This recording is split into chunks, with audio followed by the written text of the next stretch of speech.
ಹಾಗಂತ ನೇರವಾಗಿ ನಿನ್ನ ಬಳಿಗೆ ಬಂದಿದ್ದೇನೆ ಸುದರ್ಶನ. ಬರುವುದಕ್ಕೆ ಅವಕಾಶ ಮಾಡಿಕೊಟ್ಟವರೇ ನೀವೇ ಇರುವರು ಸತಿಪತಿಗಳು.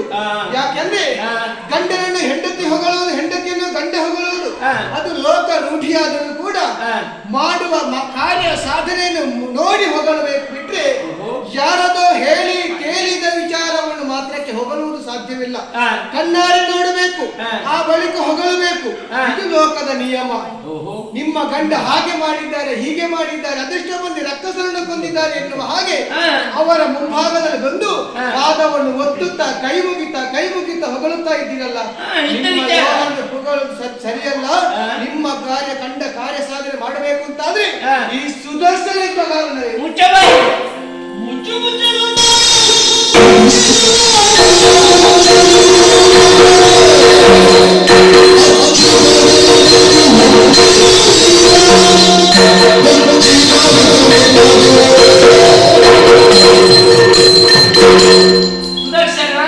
ಬಹಳ ದೊಡ್ಡದಾಗಿ ಮಾತನಾಡ್ತಾ ಇದ್ದೀಯ. ಎಂತ ವಿಚಾರಣೆ ಹೇಳಿದೆ? ನನ್ನ ಪತಿದೇವರನ್ನು ನಾನು ಹೊಗಳ್ತಾ ಇದ್ದೇನೆಂದ್ರೆ ನೀನು ಅದು ಯಾಕೋ ಮನಸ್ಸಿನಲ್ಲಿ ಮಾತ್ಸರ್ಯ ಇದ್ದಂತೆ ನೀನು ಮಾತನಾಡ್ತಾ ಇದ್ದೀಯ. ಮಸ್ತರದಿಂದ ಹೇಳಿದಲ್ಲಮ್ಮ. ಮತ್ತೆ ಹೊಗಳು ನಿಮ್ಮ ಗಂಡನ ಆಕ್ಷೇಪ ಇಲ್ಲ. ಮತ್ತೆ ಮೂರನೇ ಒಬ್ಬ ವ್ಯಕ್ತಿ ಬಳಿಯಲ್ಲಿ ಇದ್ದಾನೆ ಎನ್ನುವಂತ ಯೋಚನೆ ಮಾಡ್ಬೇಕಲ್ವಾ? ನನ್ನ ಗಂಡನನ್ನು ಹೊಗಳೋದು ಯಾರಿದ್ದಾರೆ ನನಗೇನಂತೆ?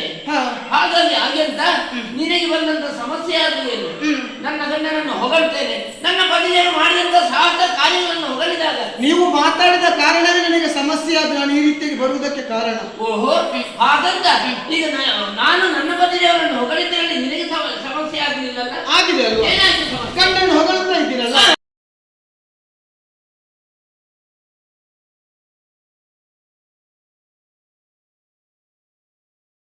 ನನ್ನ ಪತಿದೇವರು ಮಾಡಿದಂತ ದೊಡ್ಡ ದೊಡ್ಡ ಕಾರ್ಯಗಳು ಯಾವುದು? ಮೊದಲಾಗಿ ತಮಾಸುರನನ್ನು ವಧಿಸುವುದಕ್ಕೆ ಮತ್ಸ್ಯಾವತಾರವನ್ನು ತಾಳಿ ಕಡಲಾಳಕ್ಕೆ ಇಳಿದು ಆತನನ್ನು ವಧಿಸಿ ವೇದಗಳನ್ನು ಪುನರಪಿ ಬ್ರಹ್ಮನಲ್ಲಿಗೆ ತಲುಪಿದವರು ನನ್ನ ಪತಿದೇವರು.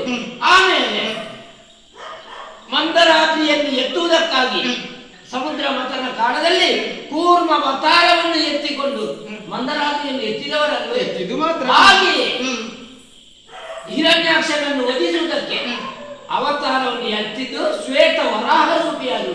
ಅದು ನನ್ನ ಪತಿದೇವರು. ವರಾಹ ಆದದ್ದು ಮಾತ್ರ. ಆಮೇಲೆ ಹಿರಣ್ಯಕಶಿಪುವನ್ನು ವಧಿಸಬೇಕಿದ್ರೆ ಉಗ್ರ ನರಸಿಂಹ ರೂಪಿಯಾಗಿ ಹೋಗಿ ಆತನನ್ನು ವಧಿಸಿದವರು. ರೂಪದಲ್ಲಿ ಬಂದದ್ದು ಮಾತ್ರ. ಹೌದೇ? ಹಾಗಂತ ಬಲಿಚಕ್ರವರ್ತಿಯನ್ನು ಪಾತಾಳಕ್ಕೆ ತುಳಿಯುವುದಕ್ಕೋಸ್ಕರ ವಾಮನ ರೂಪಿಯಾಗಿ ಹೋಗಿ ಆತನನ್ನು ತುಳಿದವರು ನನ್ನ ಪತಿ. ತಳ್ಳಿದ್ದು ಮಾತ್ರ.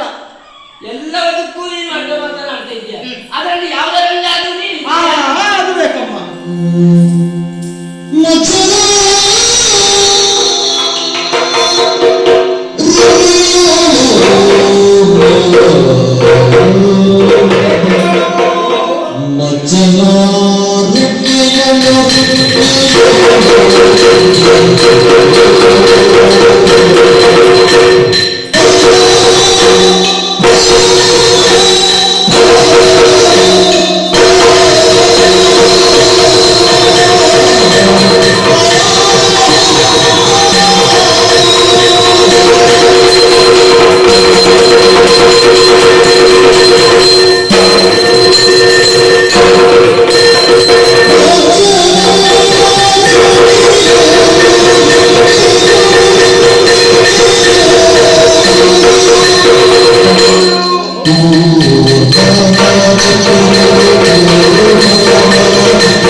ಆಮೇಲೆ ಕೂರ್ಮಾವತಾರ ತಾಳಿದ್ದು ಆಮೇಲೆ ಶಕ್ತಿ ಹೌದು ಹೋಗಿ ಹೋಗಿ ಕೂರ್ಮಾವತಾರ ತಾಳಿದ್ದನಲ್ಲ ಅದೇ ನಿಮ್ಮ ಗಂಡ ತಪ್ಪು.